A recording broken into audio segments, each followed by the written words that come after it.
చేసామండి. అది సార్ నాగవంశీ గారు, సార్ ఇది యాక్చువల్గా చాలా ఎక్సలెంట్ డేట్ మీకు దొరికింది.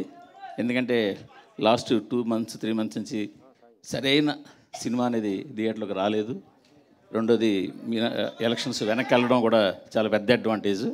పైగా సెలవులు కూడా స్టార్ట్ అయిపోయాయి ఆల్మోస్ట్ 1-2 తప్పించి.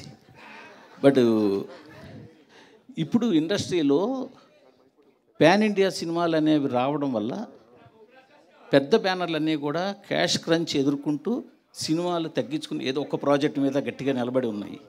బట్ మీరు మాత్రం కంటిన్యూగా చాలా ప్రాజెక్ట్స్లు చేస్తున్నారు. వాళ్ళకి మీకు ఏంటి తేడా ఏంటి ఎందువల్ల? అంటే ఏ పెద్ద బ్యానర్ క్యాష్ క్రంచ్లో ఉండి సినిమాలు తగ్గించారండి? అందరూ తీస్తున్నారు కదా. అందరి దగ్గర ఒక్కొక్క సినిమా కనిపిస్తుంది కదా, పెద్ద సినిమాలన్నీ పెద్ద. అంటే యాక్చువల్లీ ప్లాన్డ్గా ఎక్కువ నెంబర్ ఆఫ్ ఫిల్మ్స్ ఉండాలని కదండి. ప్రాసెస్లో అలా జరిగినాయి.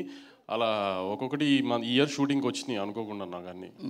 బట్ మీ దగ్గర కాకుండా కంటిన్యూగా ఒక 4-5 ప్రాజెక్ట్స్ ఉన్నాయి కదా.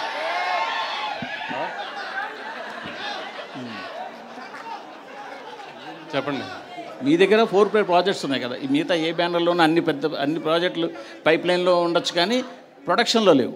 అదే అంటున్నానండి, కొన్ని పైప్ లైన్లో ముందున్నవి సెట్కి ఈ టైంకి వచ్చినాయి కరెక్ట్గా నాకు మీరు అన్న టైంలో.